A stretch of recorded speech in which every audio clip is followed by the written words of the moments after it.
যুবসাথী প্রকল্প নিয়ে ইতিমধ্যে বড় ঘোষণা এবার রাজ্য সরকারের। যুবসাথী থেকে এবার যুবশক্তি প্রকল্পের আবেদন শুরু হচ্ছে। যুবশক্তি প্রকল্পে এবার বেকার যুবক যুবতী যারা আছেন, যারা যুবসাথী প্রকল্পের টাকা পেয়েছেন, তারা প্রত্যেকেই আবেদন করতে পারবেন এই যুবসাথী প্রকল্প থেকে যুবশক্তি প্রকল্পে। আগামী 22 তারিখে বাজেট রয়েছে, রাজ্য বাজেট, এবং আগামী 22 তারিখেই এবার ঘোষণা হয়ে যাবে কবে থেকে আপনি যুবশক্তি প্রকল্পে আবেদন করতে পারছেন, কবে থেকে আপনি যুবশক্তি প্রকল্পের টাকা পাবেন, আবেদন কিভাবে করবেন, অনলাইনে না অফলাইনে, সমস্ত বিষয় জানাবে। এবং নতুন কি শর্ত আছে, কি নিয়ম আছে, কারা আবেদন করতে পারবেন, আগামী 22 তারিখে প্রত্যেকে জানতে পারবেন। এবার যুবসাথী প্রকল্পে আপনাদেরকে জানাই আজকের এই ভিডিওতে বেসিক কিছু ইনফরমেশন, যেগুলো আপনাদের আগে জেনে রাখতে হবে। আপনারা জানেন যে যুবশক্তি প্রকল্পে এবার আবেদন করার জন্য আপনাদের যে যুবসাথীতে আবেদন করার সময় যে সমস্ত কাগজপত্র লেগেছে, এখানেও কিন্তু একই রকম কাগজপত্র লাগবে। তবে এমপ্লয়মেন্ট ব্যাংকে আপনাদের নাম নথিভুক্ত করাতে হবে। যারা মাধ্যমিক পাস আছে প্রত্যেককে এমপ্লয়মেন্ট ব্যাংকে নাম নথিভুক্ত করতে হবে, নইলে কিন্তু আপনি যুবসাথী প্রকল্পের সুবিধা পাবেন না।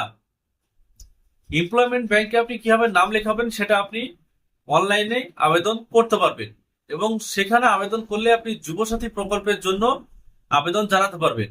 এবার যে নতুন ফর্মটা দেওয়া হবে সেই ফর্মটাই এমপ্লয়মেন্ট ব্যাংকের যে আইডি নম্বরটা রয়েছে, টেম্পোরারি আইডি নম্বর, সেই আইডি নম্বরটা লেখারও একটা জায়গা থাকবে, তাহলে কিন্তু আপনার কাজটা হবে। এবার যুবসাথী প্রকল্পে আবেদন আপনারা যারা করেছিলেন তারা কি প্রত্যেকে এখানে টাকা পাবেন?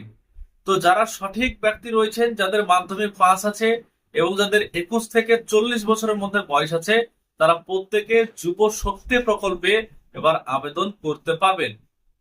রাজ্য সরকারের নতুন এই স্কিম, যেটাকে নাম পরিবর্তন করা হয়েছে, এবং নাম পরিবর্তন করে এই যুব শক্তি প্রকল্পে আবেদন করা শুরু হচ্ছে। গতকাল ফলতার জনসভা থেকে মাননীয় মুখ্যমন্ত্রী শুভেন্দু অধিকারী তিনি জানিয়েছেন যুব শক্তি প্রকল্প নিয়ে যে বেকার যুবক যুবতী যারা রয়েছে তাদের জন্য আগামী 22 তারিখ ঘোষণা হতে চলেছে, এবং 22 তারিখ থেকে এবার আপনাদের ফর্ম ফিল আপ অনলাইনে কিংবা অফলাইনে শুরু হতে চলেছে। তার জন্য আপনাদেরকে অপেক্ষা করতে হবে। কি কি কাগজ লাগবে এবং কিভাবে আবেদন করবেন, ফর্ম ফিল আপ কিরকম থাকছে, সমস্ত কিছুই আমি আপনাদেরকে জানিয়ে দিব। এর জন্য অবশ্যই চ্যানেলের সঙ্গে থাকবেন, চ্যানেলটিকে সাবস্ক্রাইব করবেন, ফেসবুক থেকে যারা ভিডিও দেখছেন পেজটিকে ফলো করে রাখবেন, কারণ প্রত্যেকটা ইনফরমেশন আমি আপনাদেরকে দিয়ে থাকি। যুবসাথী থেকে যুবশক্তি প্রকল্পে এবার আবেদন শুরু হচ্ছে। আপনারা প্রত্যেকেই বেকার যারা যুবক যুবতী রয়েছেন প্রত্যেকে আবেদন করতে পারবেন।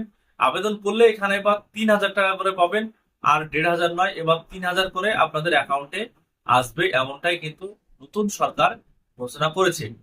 আশা করছি পুরো বিষয়টা বুঝতে পেরেছেন। এই ছোট্ট এক ভিডিওর মাধ্যমে আপনাদেরকে বেসিক কিছু ধারণা ইনফরমেশন দিয়ে রাখলাম, এবং চালু যখন হবে তখন ফুল ইনফরমেশন আপনাদেরকে দেবো, এবং সবাই কিন্তু সেই ইনফরমেশন অনুযায়ী আবেদন করে দিবেন।